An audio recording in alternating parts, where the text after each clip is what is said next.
Hello friends, welcome to Suprabha academy. मित्रांनो, 4 जानेवारी 2025 म्हणजे या संडेला, मागच्या संडेला आपली कंबाईन एक्झाम ग्रुप बी ही झालेली आहे आणि त्यामध्ये जिओग्राफी या विषयाचे क्वेश्चन जे आहेत ते आपण इथं आज एक्सप्लेन करणार आहोत. ओके, सो स्टार्ट करूया. आपला जो क्वेश्चन पेपर सेट आहे तो म्हणजे ए सेट असेल आणि या ए सेटमध्ये क्वेश्चन नंबर 11 to 20 हे जिओग्राफीचे क्वेश्चन्स होते. Okay, so let's start. Question number 11. 4 statement आहेत ए बी सी डी, हे आपल्याला कन्सिडर करायचे आहेत आणि यापैकी कोणते ट्रू आहेत, कोणते चुकीचे आहेत, म्हणजे फॉल्स आहेत ते आपल्याला इथं शोधायचे आहेत. Okay, statement A, the range extending from Raireshwar to Shinganapur is called Shambhu Mahadev mountain range. Okay, Statement B, the river basin of Narmada and Tapi are separated by the Satpura mountain range. Statement C, the Godavari and Bhima river basins are separated by Harishchandra Balaghat mountain range. And statement D, the Satmala Ajanta mountain range separates the Godavari and Tapi river basin. Okay, so मित्रांनो, हा जो काही question आहे तो म्हणजे river basin आणि त्यांचा जो काही वॉटर डिवाइड असणारा जो माउंटेन रेंज आहे त्याच्याशी रिलेटेड असणारा हा क्वेश्चन आहे. या स्टेटमेंटचा विचार केला तर statement A, statement B, statement C आणि स्टेटमेंट डी हे चारही स्टेटमेंट काय आहेत तर एक्झॅक्टली बरोबर आहेत. ओके, सो याचा आन्सर असेल option number 4, all of the above statements are true. आता हे आपण पाहूया आणि हे समजून घेण्यासाठी आपल्याला मॅप थ्रू आपल्याला ह्या गोष्टी पाहाव्या लागतील. ओके, सो हा मॅप पाहू शकतो आपण. या मॅपवरती आपल्याला रिव्हर्स आणि काही मेजर माउंटन रेंजेस पाहायला मिळतात. सो विंध्य माउंटन रेंज, या विंध्य माउंटन रेंजच्या एक्झॅक्टली साऊथ डायरेक्शनला या इथून ही आपल्याला वेस्ट डायरेक्शनला फ्लो होणारी नर्मदा रिव्हर पाहायला मिळते. ओके, या नर्मदा रिव्हरच्या एक्झॅक्टली साऊथमध्ये इथं आपल्याला सातपुडा माउंटन रेंज ही पाहायला मिळते. Satpura mountain range. ओके, या सातपुडाच्या एक्झॅक्टली साऊथमध्ये वेस्ट डायरेक्शनने फ्लो होणारी आपली तापी रिव्हर पाहायला मिळते. सो इथं काय झालं, तापी आणि नर्मदा या दोन रिव्हर बेसिनना डिवाइड कोणी केलं तर या सातपुडा माउंटन रेंजने, आणि जे आपलं एक स्टेटमेंट होतं पाठीमागच्या क्वेश्चनमध्ये. नेक्स्ट, तापी रिव्हर बेसिनच्या एक्झॅक्टली साऊथ डायरेक्शनला, ओके, या डायरेक्शनमध्ये इथं आपल्याला पाहायला मिळतं ते म्हणजे अजिंठा सातमाळा माउंटन रेंज, किंवा सातमाळा अजिंठा म्हटलं तरी चालेल. Ajanta Satmala mountain range. Okay, या अजिंठा सातमाळा माउंटन रेंजच्या एक्झॅक्टली साऊथ डायरेक्शनला ईस्ट डायरेक्शननी फ्लो होणारी आपली गोदावरी रिव्हर इथं पाहायला मिळते. गोदावरी रिव्हर आहे आणि गोदावरी रिव्हरच्या एक्झॅक्टली साऊथला आहे ती म्हणजे Harishchandra Balaghat mountain range. Harishchandra Balaghat mountain range. Okay, आणि या हरिश्चंद्र बालाघाट माउंटन रेंजच्या एक्झॅक्टली साऊथ डायरेक्शनमध्ये आपल्याला भीमा रिव्हर बेसिन पाहायला मिळतं. भीमा रिव्हर. ओके, आणि या भीमा रिव्हर बेसिनच्या एक्झॅक्टली साऊथ डायरेक्शनमध्ये आपल्याला शंभू महादेव माउंटन रेंज आपल्याला पाहायला मिळते. ओके, सो हे लक्षात घ्या की, आणि या शंभू महादेवच्या एक्झॅक्टली साऊथ डायरेक्शनमध्ये आपल्याला ईस्टर्न डायरेक्शनला फ्लो होणारी कृष्णा रिव्हर ही पाहायला मिळते. सो मेजर पार्ट जो कव्हर केला याने डेक्कन प्लॅटूवरचा कव्हर केला. इथं असणाऱ्या ज्या काही माउंटन रेंजेस आहेत, ज्या माउंटन रेंजेस या रिव्हर बेसिनना डिवाइड करण्याचं काम करतात. सो त्यावरती असणारा हा क्वेश्चन होता. याचा सिक्वेन्स नॉर्थ टू साऊथ या डायरेक्शनने घेतलेला आहे. सो हे आपल्याला इथं लक्षात ठेवणं गरजेचं आहे आणि याचं क्वेश्चनचं आन्सर जे आहे ते ऑप्शन नंबर 4 असणार.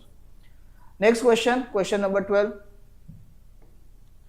Which of the following 3 districts from Maharashtra recording negative growth rate of population as per 2011 census? Okay, so आपला जो काही महाराष्ट्र किंवा इंडियाचं पॉप्युलेशन जो आहे ॲज पर 2011 सेन्सस, याचा आपल्याला स्टडी करायचाच आहे. हा 1 वर्ष आणखीन करावं लागेल, कारण नेक्स्ट इयर नाही, याच इयरमध्ये 2026 मध्ये आपली जी काही पुढची सेन्सस आहे ती कंप्लीट होणार आहे. तोपर्यंत आपल्याला डेटा जो यूज करायचा आहे तो म्हणजे 2011 सेन्ससचाच यूज करायचा आहे. आणि क्वेश्चन काय होता तर निगेटिव्ह ग्रोथ रेट रेकॉर्ड करणारे आपल्या महाराष्ट्रातले असणारे डिस्ट्रिक्ट्स. सो याच्यामध्ये ऑप्शन नंबर 2 हे करेक्ट आन्सर असेल. मुंबई सिटी, सिंधुदुर्ग अँड रत्नागिरी हे 3 डिस्ट्रिक्ट्स जे आहेत यांनी निगेटिव्ह ग्रोथ रेट काय केलेला आहे तर रेकॉर्ड केलेला आहे आणि ते आपल्याला पाहायचं आहे या चार्टमध्ये. या चार्टमध्ये आपण पाहू शकतो Mumbai city recorded -7.57%, Ratnagiri recorded -4.82% and Sindhudurg recorded -2.21%. Okay, so Mumbai सिटीमध्ये का कमी आहे तर जे काही तिथले एक्सपेन्स आहेत म्हणजे खूप महाग आहे, त्यामुळे लोक काय करतात तर जो काही सब अर्बन एरिया आहे त्या एरियामध्ये ते परत तिथे शिफ्ट होतात. सो त्यामुळे याच्या इथं रेकॉर्डेड जो झालेला ग्रोथ रेट आहे तो निगेटिव्ह आहे. त्याच्यानंतर रत्नागिरी आणि सिंधुदुर्ग या डिस्ट्रिक्ट्समध्ये निगेटिव्ह ग्रोथ रेट का झालेला आहे तर त्याचं कारण आहे मायग्रेशन. आणि मायग्रेशन का तर जॉबसाठी असेल किंवा इतर काही कारणासाठी असेल. आणि स्पेशली इथून जे मायग्रेशन होतं ते मायग्रेशन होतं मुंबई सिटीमध्ये आणि सब अर्बन एरियामध्ये. ओके, सो हे लक्षात ठेवा की हे 3 डिस्ट्रिक्ट जे आहेत यांचा जो काही ग्रोथ रेट आहे तो निगेटिव्ह आहे किंवा मायनसमध्ये असणार आहे. पण बाकी जो तुम्ही पाहाल इथं सिक्वेन्स जो आहे म्हणजे सर्वात जास्त ग्रोथ रेट असणाऱ्यापासून सर्वात कमी ग्रोथ रेट पर्यंत हा तुम्हाला इथं चार्ट पाहायला मिळतो. नेक्स्ट एक्झाम जी आहे आपली 11 जानेवारीला त्यासाठी हा डेटा आपल्याला कामी येऊ शकतो. ओके, सो पुढच्या क्वेश्चनकडे जाऊया. Question number 13. Which districts in Maharashtra have more iron ore mineral deposits as per statistic of 2014? आणि हा रिपोर्ट जो आहे तो डायरेक्टरेट मायनिंग डिपार्टमेंट नागपूर यांचा आहे. ओके, आणि ऑप्शनमध्ये भंडारा, सिंधुदुर्ग, गडचिरोली आणि चंद्रपूर हे ऑप्शन इथं पाहायला मिळतात. सो ऑप्शन नंबर 3 हा करेक्ट आन्सर असेल या क्वेश्चनचा. गडचिरोली डिस्ट्रिक्टमध्ये ना अराउंड 170 मिलियन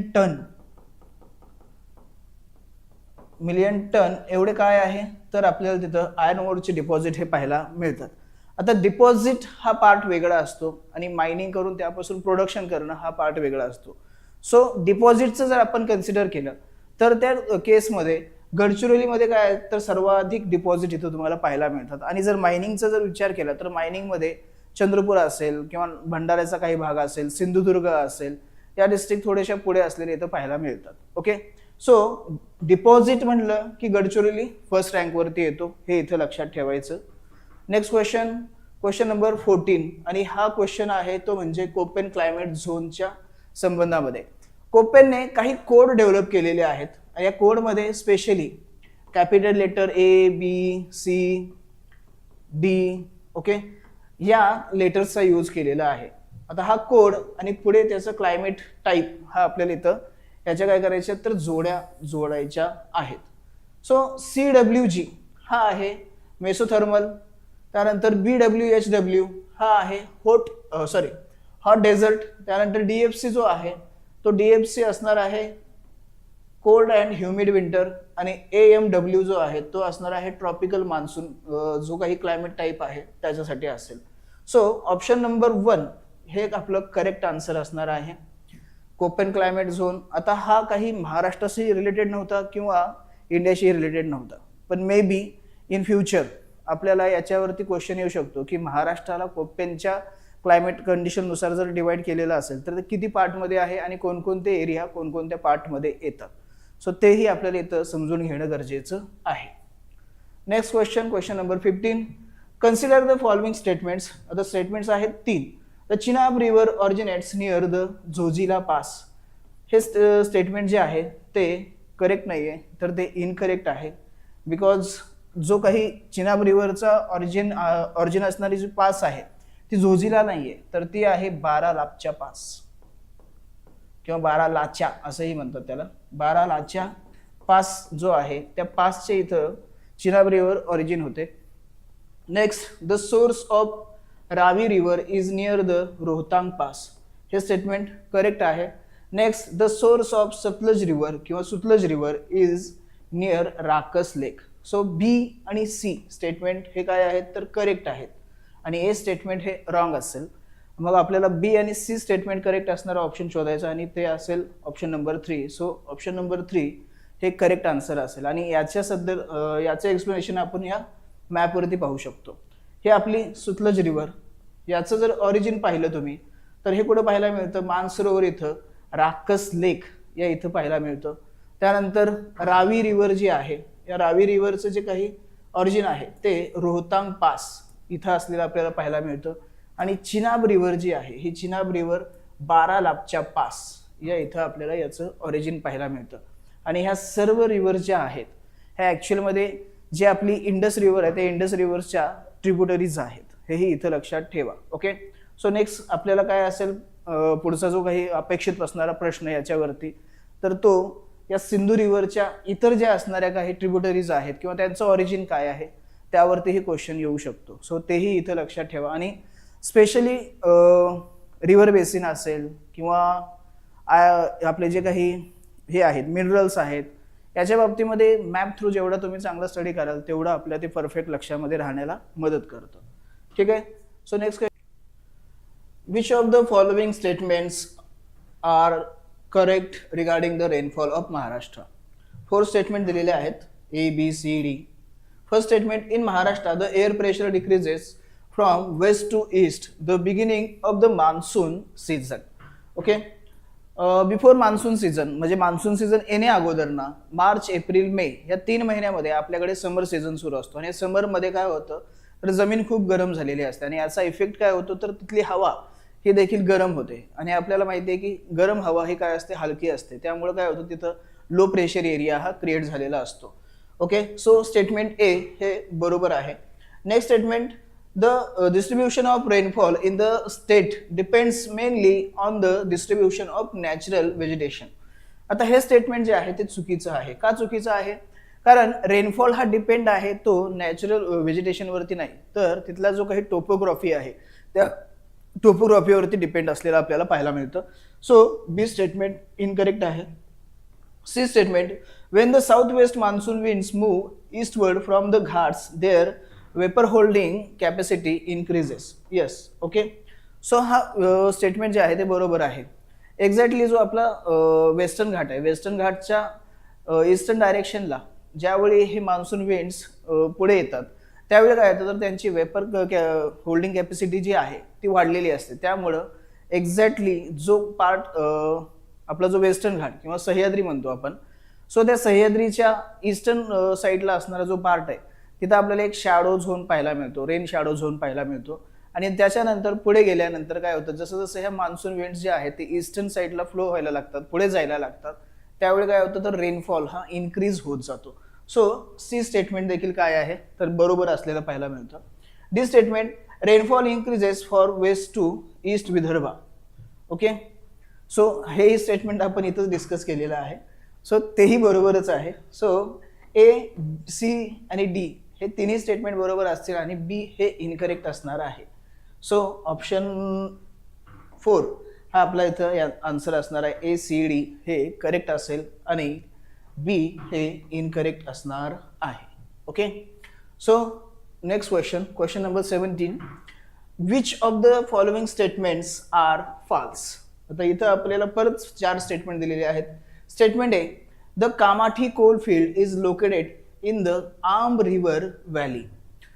ओके, सो हे स्टेटमेंट मित्रांनो इनकरेक्ट आहे. का बरं, तर जो काही कामाठी कोल फील्ड आहे तो आर्म रिव्हर बेसिनमध्ये किंवा व्हॅलीमध्ये नाही आहे, तर तो आहे कन्नान रिव्हर व्हॅलीमध्ये. ओके, कन्नान रिव्हर व्हॅली किंवा कन्नान रिव्हर बेसिनमध्ये आहे. सो ए स्टेटमेंट इनकरेक्ट किंवा फॉल्स म्हणू शकतो. B statement, the coal field in Wardha valley is divided into Chandrapur and Yavatmal district. So Wardha river बेसिनमध्ये जे मिळणारा कोल आहे ते कोल चंद्रपूर आणि यवतमाळ या 2 डिस्ट्रिक्टमध्ये डिवाइड झालेला आहे का, तर हो झालेला आहे. त्यामुळे बी स्टेटमेंट काय असेल, करेक्ट असेल. The Umred coal field is located in the Kanhan river valley. So हेही स्टेटमेंट इनकरेक्ट आहे. का इनकरेक्ट आहे, सो इथं हे व्हाईस वर्सा यांनी काय केलेलं, चेंजेस केलेले आहेत. इथं कन्नान आर्म रिव्हर पाहिजे होते, तर इथं यांनी काय केलं, आर्म रिव्हर घेतली आणि कन्नान रिव्हर इथं घेतलेली. सो हे जे काही आर्म रिव्हर आहे या आर्म रिव्हर बेसिनमध्ये किंवा व्हॅलीमध्ये उमरेड कोल फील्ड जे आहे ते आपल्याला पाहायला मिळते. सो सी स्टेटमेंट देखील इनकरेक्ट असेल. त्यानंतर D statement, the Apsara reactor with the assistance of Canada and the Cyrus reactor with the assistance of Britain have been built in Turbhe in Maharashtra. So हेही मित्रांनो स्टेटमेंट जे आहे ते इनकरेक्ट आहे. का इनकरेक्ट आहे? कारण अप्सरा रिएक्टर जो आहे, अप्सरा न्यूक्लियर रिएक्टर जो आहे तो कॅनडा नाही तर ब्रिटनच्या असिस्टंट मध्ये काय केलं होतं तर बिल्ड केला होता. आणि जो काही सायरस रिएक्टर आहे, सायरस न्यूक्लियर रिएक्टर आहे, हा कॅनडाच्या असिस्टंट मध्ये काय केलं होतं बिल्ड केलं होतं. ओके, इथंही परत काय केले चेंजेस केलेले आहेत. सो ए, सी आणि डी हे स्टेटमेंट काय असतील तर फॉल्स असतील. सो ऑप्शन नंबर 3 हा आपला आन्सर असेल ACD. सो बी हे काय असेल फक्त यामध्ये करेक्ट असेल. ओके, सो अशाही पद्धतीने आता क्वेश्चन यायला लागलेले आहेत तर थोडंसं काळजीपूर्वक बारकाईने लक्ष देऊन आपल्याला स्टडी करावा लागेल. सो नेक्स्ट क्वेश्चनकडे जाऊया. Question number 18. The catchment area development program has which of the following objectives. Catchment एरियाचे ऑब्जेक्टिव्स आपल्याला इथं विचारलेले आहेत. Statement A substantial increase in land use and production. B statement stop land degradation by controlling runoff. And C statement reducing investment as well as increasing production cost. So कोणते objective correct असतील तर इथं correct असेल ए आणि B हे दोन objective बरोबर असतील. आणि हा जो काही सी स्टेटमेंट मध्ये दिलेला आपला ऑब्जेक्टिव्ह आहे हा जे ऑब्जेक्टिव्ह आहे ऍक्च्युअल मध्ये त्याच्या एक्झॅक्ट ऑपोजिट त्याने दिलेला आहे. इथं काय झालं पाहिजे तर प्रोडक्शन कॉस्ट जी आहे ती इन्क्रीज न होता ती डिक्रीज झाली पाहिजे, रिड्यूस झाली पाहिजे, हे इथे लक्षात घ्या, कमी असली पाहिजे. सो सी स्टेटमेंट काय असेल तर इनकरेक्ट असेल. ओनली बी आणि सी ए आणि बी हे करेक्ट असेल. सो याचा आन्सर असेल ऑप्शन नंबर 2 ए आणि B. Next question number 19. Observe the following statement. आता इथेही परत 3 स्टेटमेंट आहेत. A statement the pomegranate technology research centre of Mahatma Phule agriculture university is at Lakhanpur. आता हे लखनपूर कुठे आहे माहिती आहे का तुम्हाला, तुम्ही सांगू शकता. त्यानंतर B statement Phule Yashoda wheat variety is developed by Mahatma Phule agriculture university in 1998. Okay, आणि C statement the office of Maharashtra agriculture university was at Mumbai. So friends यामध्ये ना ए स्टेटमेंट जे आहे ते चुकीचं आहे, इनकरेक्ट आहे. का इनकरेक्ट आहे? कारण हे जे काही पोमोग्रेनेट टेक्नॉलॉजी रिसर्च सेंटर आहे हे लखनपूर इथं नाहीये तर ते सोलापूर जिल्ह्यातील